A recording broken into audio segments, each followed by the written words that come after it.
get to the money. Gotta get to the money. Early morning, so you know that I'm on it. So you know that I'm on it. Gotta make sure that my family straight. Gotta make sure that my kids and me. Gotta make sure that. Welcome to another episode of Drinking After Dark, a podcast where we discuss random topics while having a few drinks. I'm your host, Darius, and as always, drink responsibly. And y'all make sure y'all follow Drinking After Dark podcast on Facebook, Instagram, and TikTok. And don't forget to hit that thumbs up and subscribe to Drinking After Dark podcast YouTube channel. Tonight, look, man, I'm just taking it easy, man. I have a little bit of a sore throat, so I'm just drinking on some orange juice right now. So, but always, man, y'all drink responsibly and everything. I know didn't come at you last week. Again, I was, with Halloween and me starting to feel under the weather, I just like, well, let me take a little break. But I'm back this week. Um, it's November, man. It's November. And I listen, I don't know about you guys, but it felt like this whole year has been going by so quick. We already here in November. Next thing you know, uh, in a few weeks, we have Thanksgiving, and of course, after that, Christmas, New Year's. So it's really coming to a quick end. Um, but we here. I guess we could say we're in the midst of the holiday season. I know a lot of you guys are shopping early, trying to get it out the way. I know there's some stores out there that's already got some Black Friday deals going on. And I know you try to take advantage of it so you can spend more time with your family uh during Thanksgiving, during the Thanksgiving holiday. So I mean, like me, I do early shopping too, so I understand that. Obviously too, we just had the election going on. I'm not going to talk about it. I know a lot of people are upset, a lot of people that are happy at the results, everything like that. So, you know, politics, I mean, listen, man, politics, especially during this time, election season, a lot of people show who they really are and things like that and how they feel. And you got a lot of people who was ruthless and everything like that. Come on, man. I mean, seriously, you didn't really have to, y'all don't have to do all of that. But the election is over with and everything. Again, some are disappointed, some are happy. That's how it's the same thing every election, right? Every election, whether it's a local election, state election, um, obviously you have the federal elections, president, the presidential election, everything. Listen, you're gonna win some, you're gonna lose some. That's how it is. All right. But we're not talking about those things right now.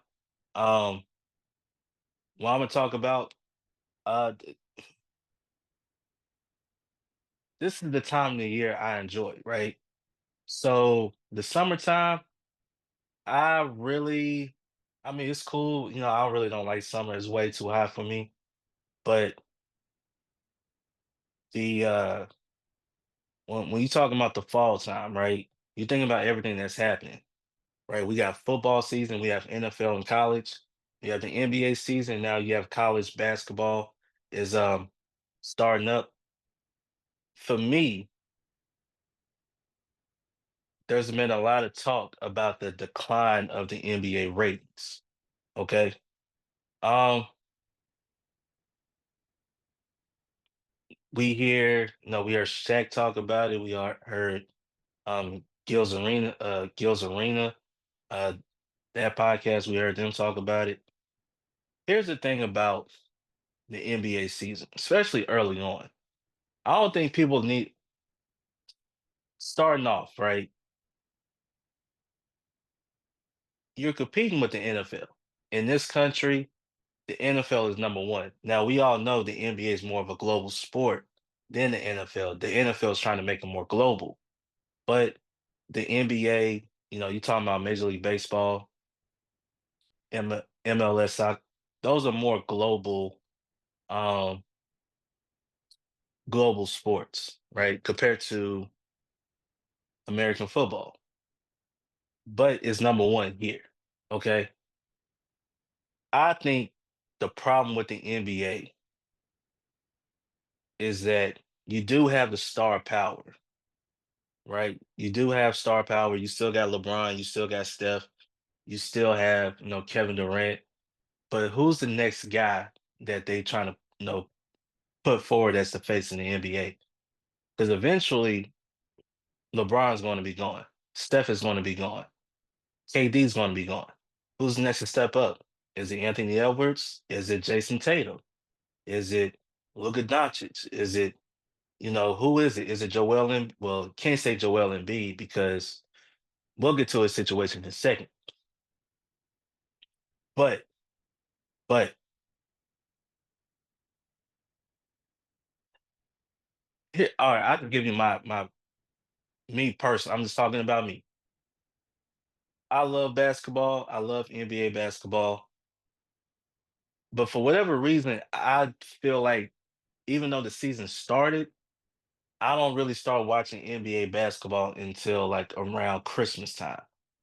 I watch college basketball. I love college basketball because the way I see the game being played, you can tell it's two different games on the college level and then on the pro level, right? When I watch NBA basketball, right, the problem is too, I hear Gilbert Arenas talk about this. The problem is you got players coming in that's not ready to be in it. Yeah, they're athletic and everything, but how many years do you have to wait for this player to actually get it right? When he could have got all those years in college to play this game right. Not only that, but if you really watch the NBA basketball, it's a lot of bad basketball. To be honest, listen, six we you got guys who we get it. Threes are worth more than twos, but twos are still higher percentage shots than threes, right? Obviously, the big men. I guess the game has no, the big man has been outdated in the NBA, not in the college game, but in the NBA game. Um, and I think the rule changes has affected the NBA more so than it helped the NBA.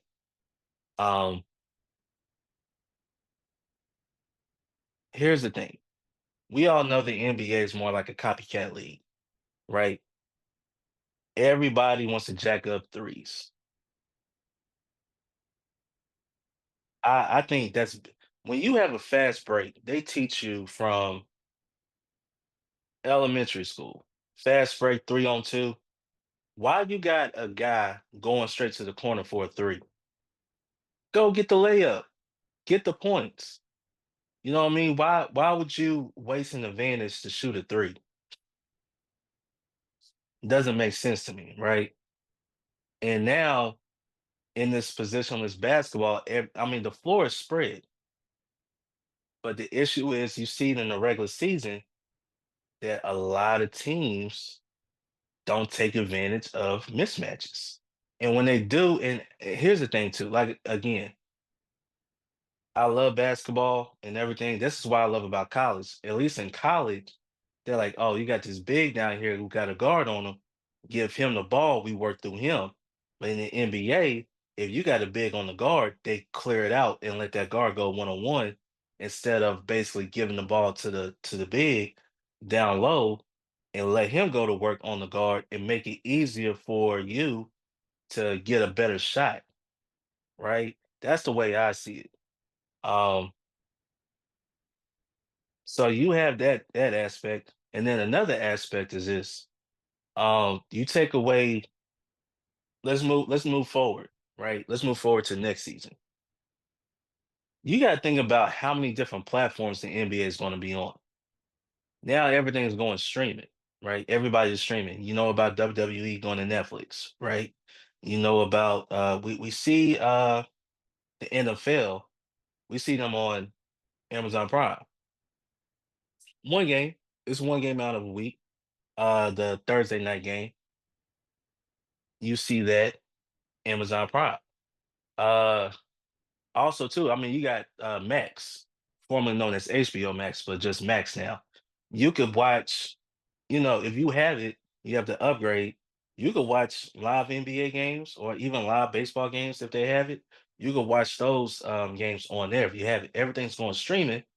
But then the problem is you have all these streaming platforms. So if somebody want to watch their team, are you gonna have like all these games on this platform, or everybody's gonna have a chance to broadcast these games on their platform? So I don't have to continue to pay for another platform just to watch a particular game. So that's the question I have in all of this, right? What it's just so much moving parts and everything like that that's going on with the NBA. Obviously, money is the biggest factor of them all. It's a business by the end of the day. Why? Because money goes in and circles, people get paid, all that stuff. It's a business, right? It's a business. So that's just how it is. But by the end of the day, oh, and here's another thing. Stars don't play, which I think that's the biggest factor, the reason why the ratings are declining. The stars don't play. The fans pay money to see the stars. Now, here's the thing: all the players in the NBA can play, right? They can play. No, when I hear analysts on TV talking about, this guy is trash or whatever, who never played on NBA stage, and you calling him trash, play against him one on one, or have him come down to that league and watch him dominate that league. The 15 man on the bench is much closer to LeBron James than you are, analyzing the game. And you never played on that level, right? So that's the way I see it. But the stars have to take accountability that they're not playing, right? You can't come out and say, "Well, I'm not going to play back to backs." That hurts the NBA. That hurts the sponsors. That hurts the networks because they pay money for these stars to headline these games. Now we're talking about healthy players. All right. If you're healthy, play. If you're not healthy, you're injured. People understand it. Every I always believe half the people on this planet play some type of sport, and they understand injuries happen. We get that. If you hurt, you hurt, but play. Everybody talk about Joel Embiid. Everybody talk about Kawhi Leonard. Look at Anthony Davis. Stars have to play, especially big televised, national televised games. They need to play. They need the stars to continue to generate revenue. All right. So that's another thing that you see in the decline of viewership. Stars are not playing. Uh,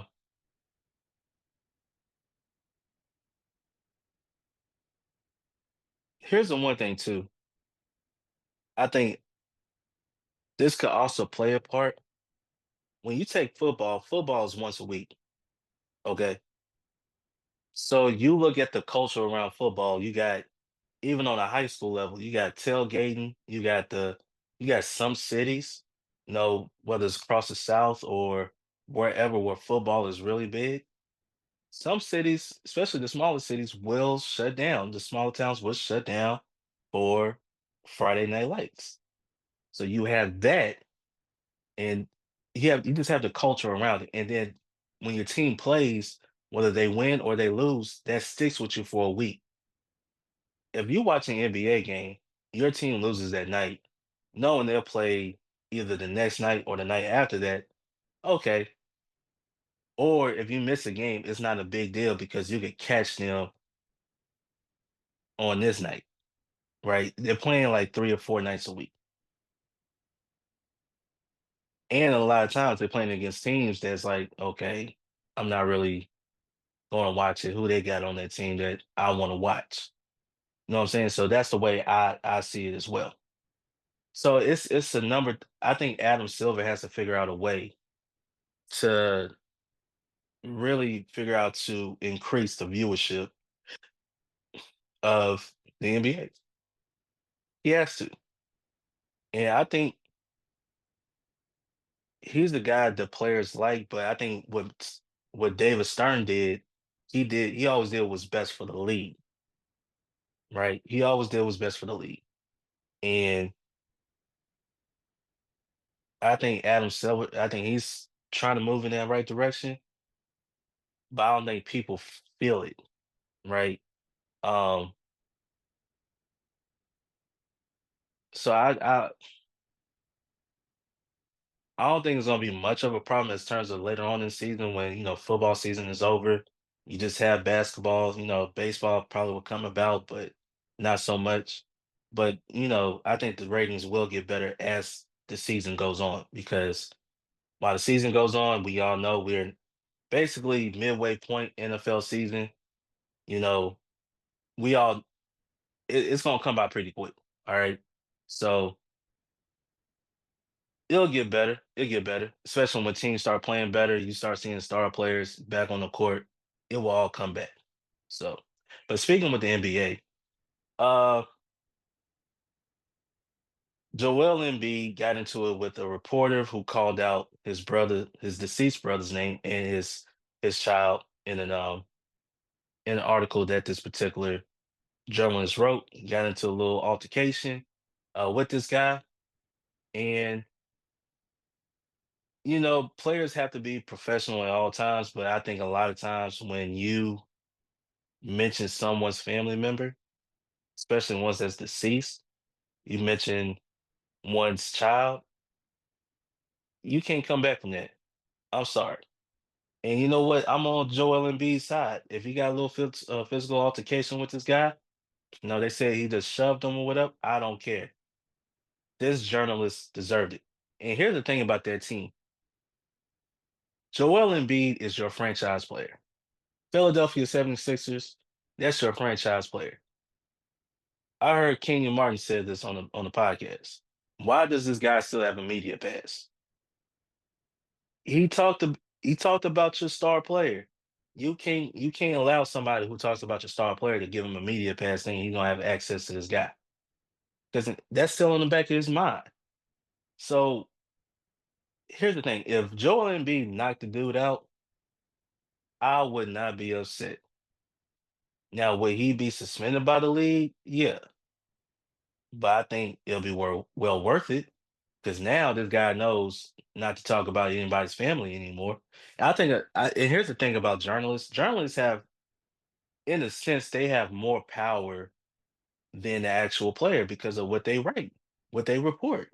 People, that's where they go. They read what these journalists are saying, and they're gonna believe everything because they look at them as like, oh, these are no, they're true reporters, so they must got their information from a reliable source, right? They did all of that. Man, listen, you can't make it personal. If you want to talk about his game, if you want to talk about his injury, cool. But you cannot go beyond that. I don't care how you put it. I don't care how you put it. You cannot go beyond that. Certain things are just off limits. And as a journalist, you should know that, right?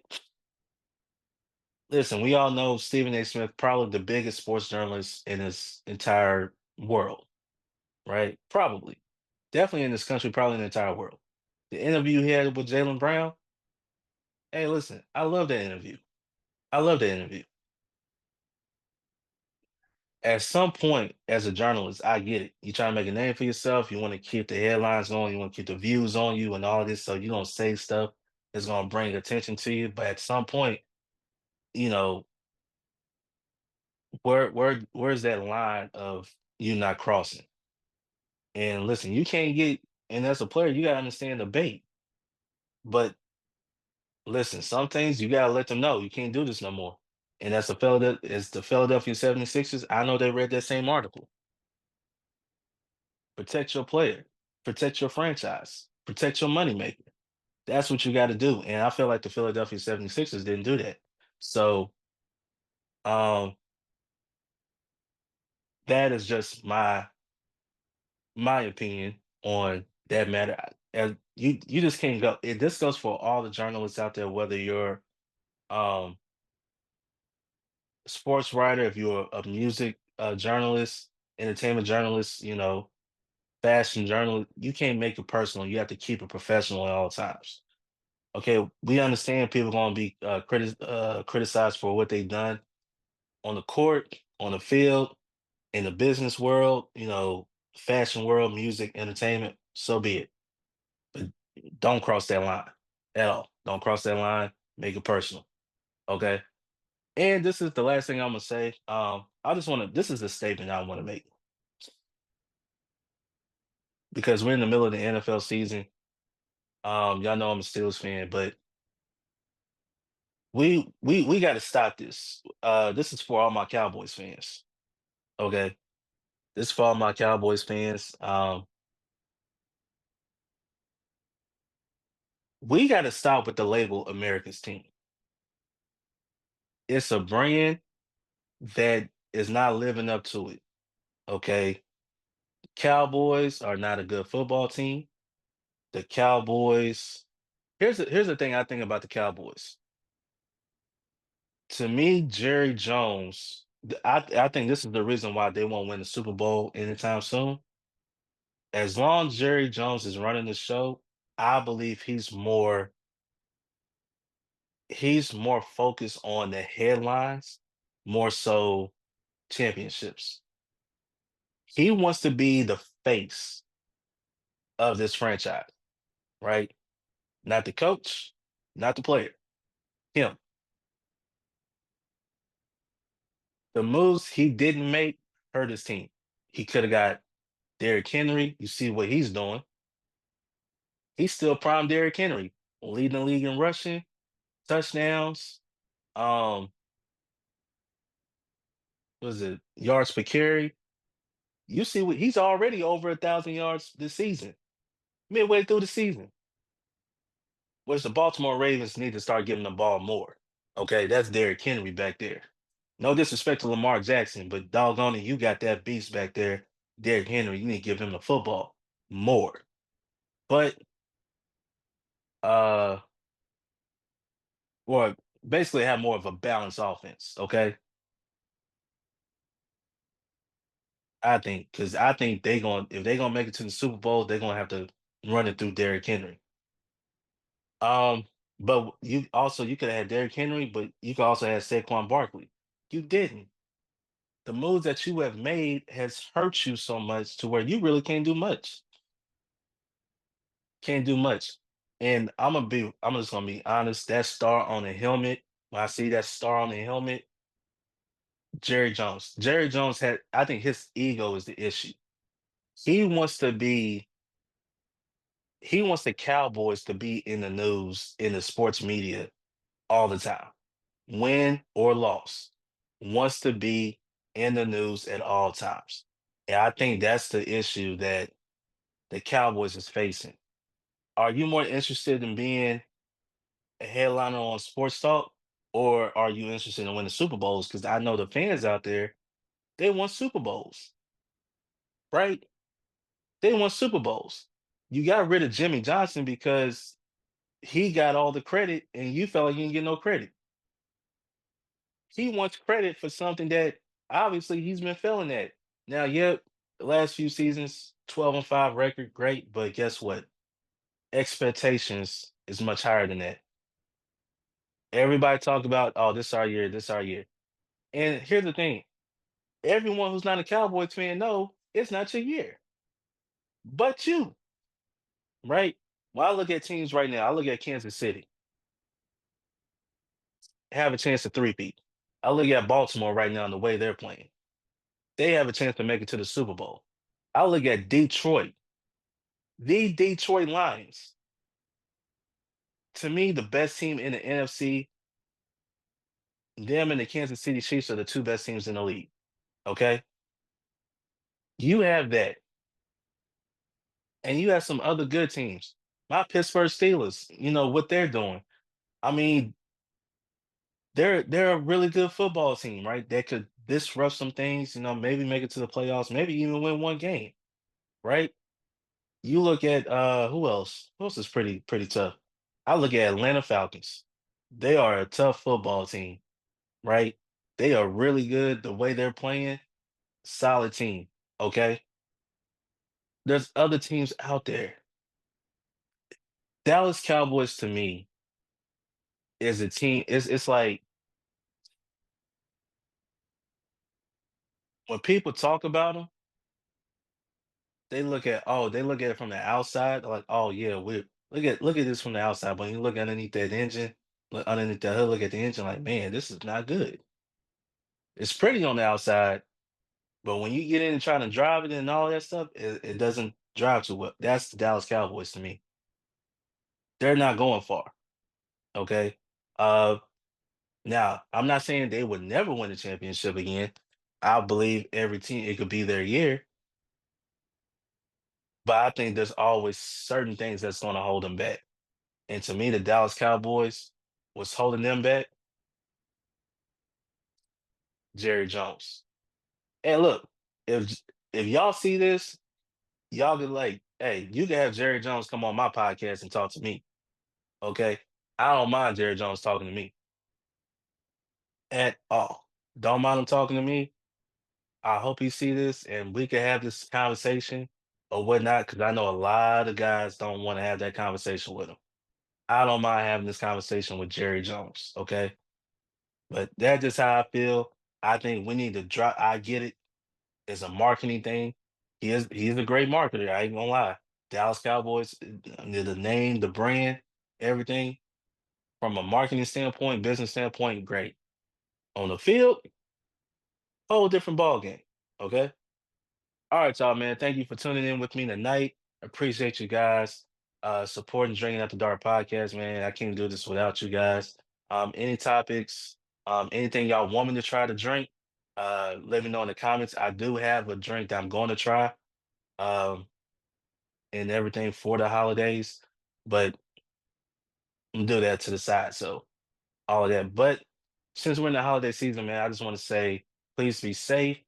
Um, you know, you got a lot of people out there, you know, how they are during this time. So always make sure your identity is protected. That's a big thing. If you're going to use your card, man, always um, make sure you have notifications sent to your phone for transactions. Just in case there's a transaction that was being made, you didn't authorize it, you could get right on it. Also, too, man, just enjoy the season, man. You got family around, enjoy them and everything like that. This is time for family. All right. This is a time for family. And just love each other, be around each other, have fun with each other, man, and enjoy this moment. Okay. Also remember to follow Drinking After Dark Podcast on Facebook, Instagram, and TikTok. Don't forget to hit that thumbs up and subscribe to the channel. Also, you can catch Drinking After Dark Podcast on Spotify, iHeartRadio, Apple Podcasts, wherever you listen to podcasts. Y'all please check it out. All right. Until next time, I'm Darius from Drinking After Dark, and we out. Peace.